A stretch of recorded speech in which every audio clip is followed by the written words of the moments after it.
A maior batalha de todas as batalhas.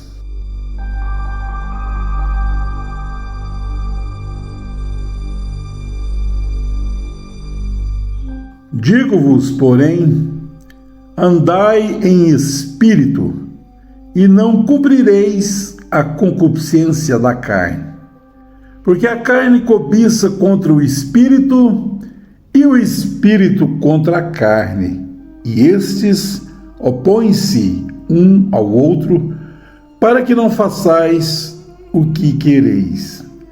Gálatas, capítulo 5, versículo 16 e versículo 17.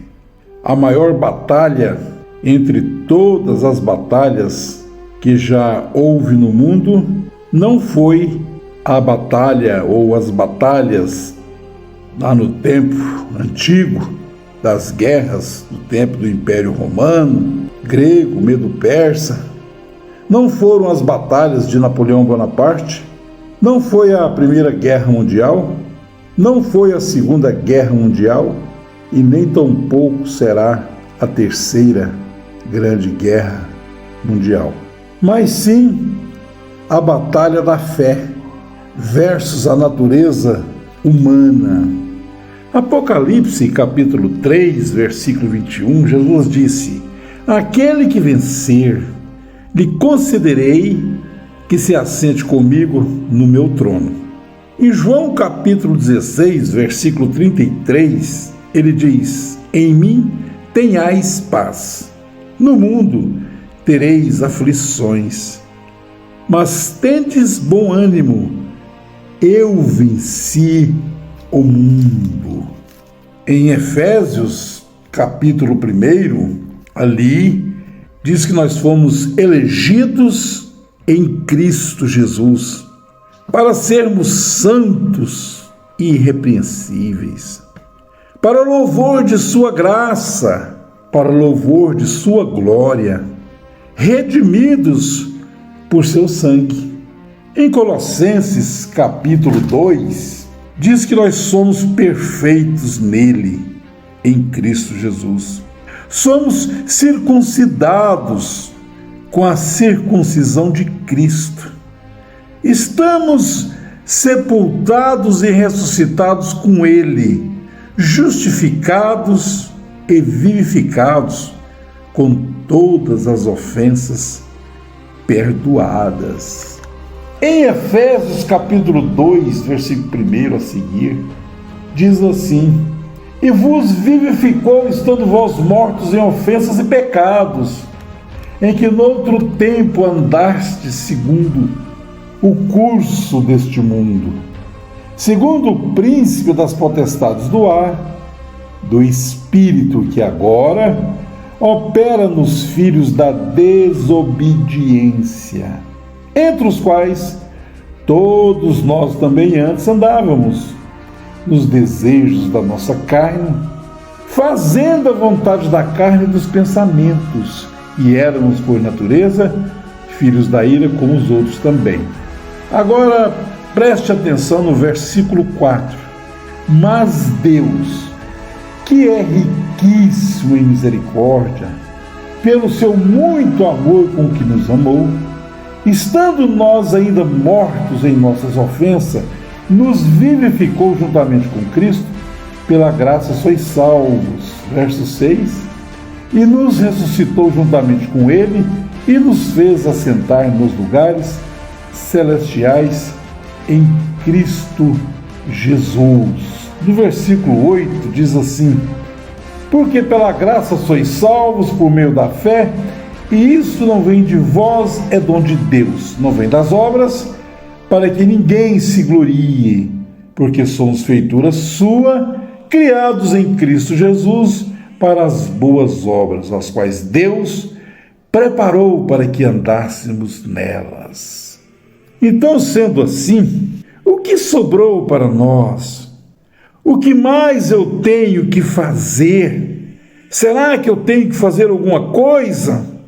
Uma vez que a salvação, através da obra da redenção, já foi feita, o preço está pago, que sobrou para mim, para você, o que nos resta, você tem que fazer a mesma coisa que o Mestre fez.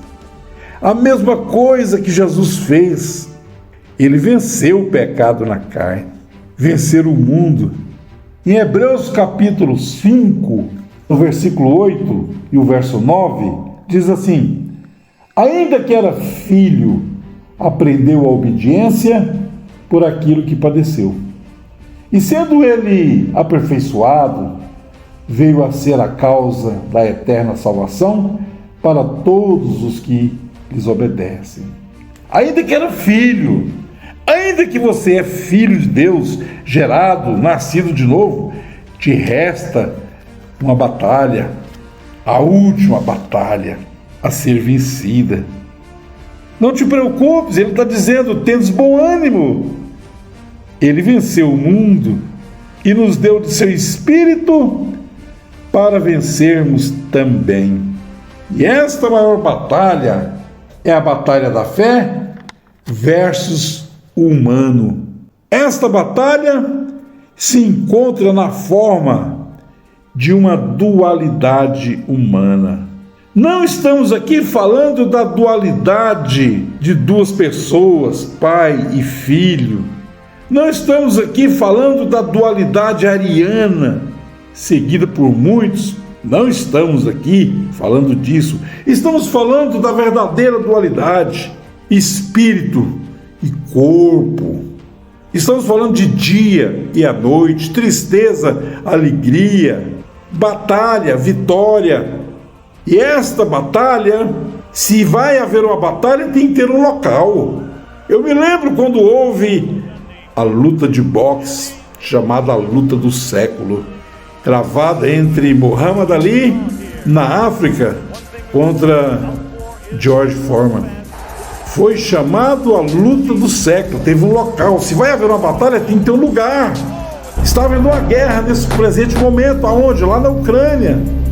E essa guerra que eu estou falando, essa batalha, ela é travada dentro de nós. Ela é travada dentro de nós, porque há uma dualidade. Há duas coisas acontecendo simultaneamente dentro de nós, após nós termos sido redimidos, porque ainda estamos neste corpo, ainda estamos nesse mundo. Caso contrário, não necessitamos mais de estar aqui, mas estamos aqui porque Deus tem um propósito, e o propósito é essa batalha sendo vencida por mim e por você.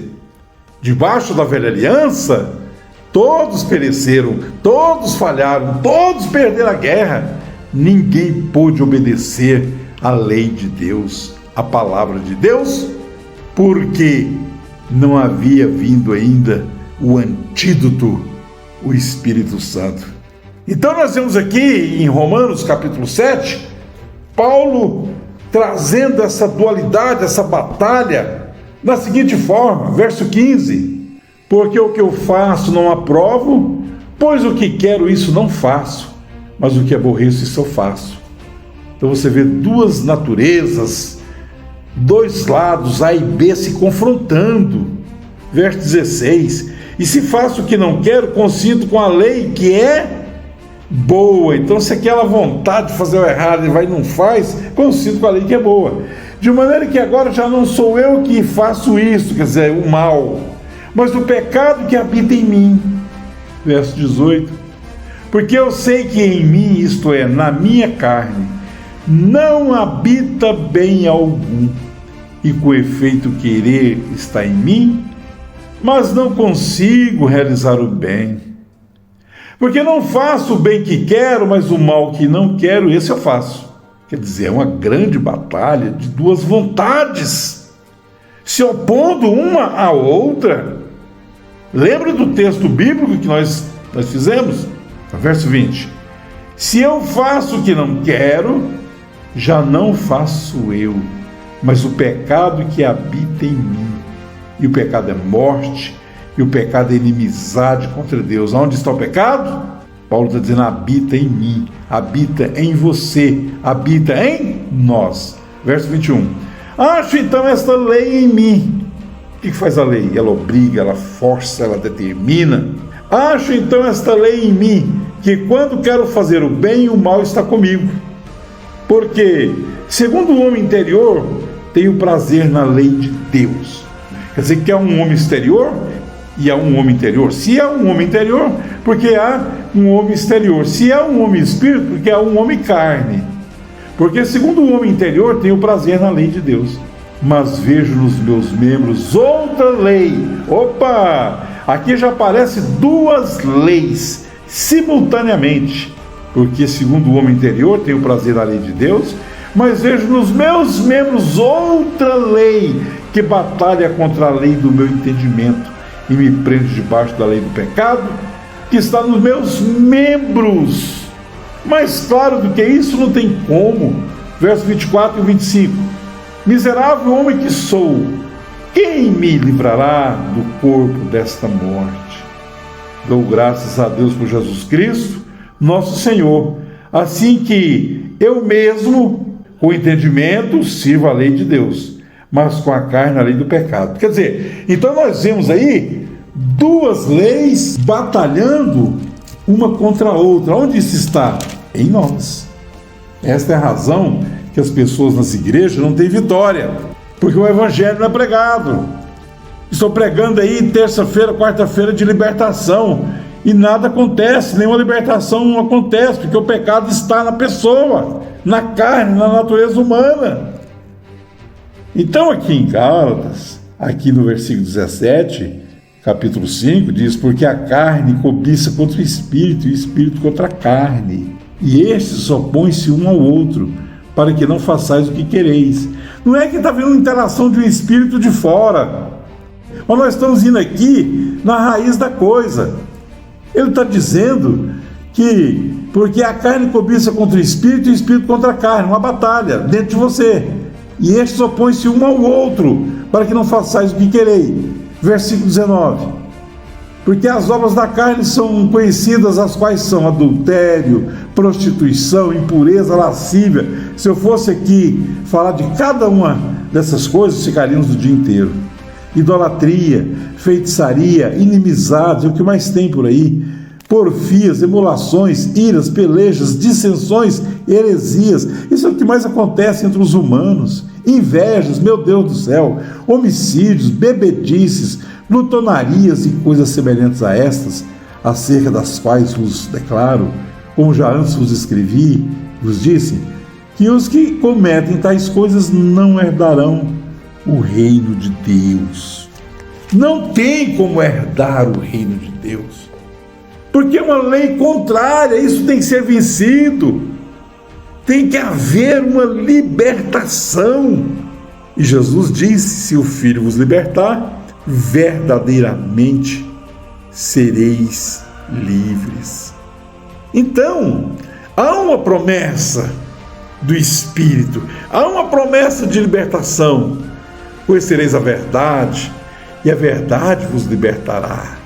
Se o Filho vos libertar, verdadeiramente sereis livres. Então nós vemos aqui em Romanos capítulo 8: portanto agora nenhuma condenação há para os que estão em Cristo Jesus, que não andam segundo a carne, mas segundo o Espírito. Verso 2: porque a lei do Espírito de vida em Cristo Jesus me livrou da lei do pecado e da morte. Opa! Então aqui começa uma vitória, começa uma grande vitória no amor divino, a vitória do Espírito de vida em Cristo Jesus, te libertando da lei do pecado e da morte, para que não sejais escravos e obedientes ao pecado. Romanos capítulo 6, versículo 12, Paulo diz: não reine, portanto, o pecado em vossos corpos mortal, para lhes obedecerdes em suas concupiscências. Porque a lei do Espírito colocou a lei do pecado e da morte sob domínio do Espírito Santo na sua vida, Essa é a grande vitória. Carne e sangue não herda. Isso não vai para o céu. Isso não será reformado. Isso não será remendado. Há um corpo te esperando. Há uma casa nova te esperando. Não feita por homens. Eterna nos céus. Há um revestimento imortal para você, que será revestido com a imortalidade. Agora, isso que é mortal está aqui para ser vencido. Romanos capítulo 8, versículo 13 e 14. Porque se viverdes segundo a carne, morrereis, mas se pelo Espírito mortificardes as obras do corpo, vivereis. Porque todos os que são guiados pelo Espírito de Deus, estes são filhos de Deus. Então, diante disto, dentro desta dualidade, é que fazemos a escolha, depois de termos recebido o Espírito Santo. Está diante de nós. No Velho Testamento não pôde alcançar vitória, porque faltava o Espírito, faltava o sacrifício, faltava a obra da redenção. Mas veja aqui, essas duas coisas ali, em Gênesis capítulo 4, versículo 7, Deus disse para Caim: se bem procederes, não é certo que serás aceito. E se não procederes bem, o pecado jaz à porta, e sobre ti será o seu desejo, mas sobre ele deves dominar. Duas coisas diante. Se ele fizesse bem, se ele tivesse oferecido uma boa oferta a Deus, não teria sido aceito? Mas ele ofereceu algo mal. O pecado jaz à porta, e sobre ti será o seu desejo, mas sobre ele deves dominar. Tem que haver um domínio, tem que haver uma vitória, tem que haver uma conquista. As coisas não podem continuar da maneira que as pessoas pensam. Vamos aqui nessa carta de Tiago, em Tiago capítulo 1, 13 ao versículo 15. Ninguém sendo tentado diga: de Deus sou tentado, porque Deus não pode ser tentado pelo mal, e a ninguém tenta. Mas cada um é tentado quando atraído e engodado pela sua própria concupiscência, quer dizer, é um desejo ardente. O mal está em você, o mal está em nós. Aí vem essa tentação, é um desejo ardente, e você enganado por esse prazer, por esse desejo, pela sua própria concupiscência. Aí no verso 15 ele diz: depois, havendo a concupiscência concebido, dá à luz o pecado, e o pecado, sendo consumado, gera a morte. Quer dizer, então, não foi que veio um espírito das pessoas, foi o diabo, o diabo está na carne, e já está. Se o evangelho não for pregado, a verdade não for anunciada, ele vai ficar aí, ele vai continuar reinando através da carne e do sangue, que é isso que ele faz com as pessoas, e as pessoas não conseguem enxergar, não conseguem ver esta situação. Vamos aqui agora dentro dessas duas naturezas, dentro dessas duas coisas, clarear um grande entendimento. 1 João capítulo 1, versículo 8. Se dissermos que não temos pecado, enganamos-nos a nós mesmos e não há verdade em nós. Vamos então agora, no mesmo 1 João capítulo 3, versículo 9. Qualquer que é nascido de Deus não comete pecado, porque a sua semente permanece nele e não pode pecar, porque é nascido de Deus. Olha, João, qual dos dois versículos você está falando a verdade? Ou você está falando uma verdade contextual e os homens não têm entendimento? 1 João capítulo 5, versículo 18, sabemos que todo aquele que é nascido de Deus não peca, mas o que de Deus é gerado conserva-se a si mesmo, e o maligno não lhe toca. Vamos comparar de novo com João 1, versículo 8, 1 João. Se dissermos que não temos pecado, enganamos-nos a nós mesmos, e não há verdade em nós. Ora, aqui está muito claro, há duas naturezas guerreando, lutando e batalhando dentro de nós. A maior batalha de todas as batalhas é vencer a mim mesmo, é vencer a concupiscência da carne, dos olhos, a soberba da vida e o ego. Essa é a maior batalha que temos que vencer. para não sermos escravos obedientes, uma vez que já temos a vitória. É por isso que estamos lutando, essa é a nossa luta. Deus encarnou para fazer a mesma coisa, para vencer o pecado na carne, ele venceu, e ainda que era filho, padeceu. E você, através do Evangelho, através da fé, está incumbido em vencer também, vencer o pecado que tão de perto nos arrodeia, que é a carne, que é o sangue. Essa é a batalha, vencer a si mesmo. É eu vencer a mim mesmo e você vencer a você mesmo através dessa grande guerra, dentro dessa dualidade entre o bem e o mal, entre o Espírito Santo e as trevas, as quais simultaneamente vive em um corpo chamado eu, chamado você. A vitória é nossa pelo sangue de Jesus. Amém.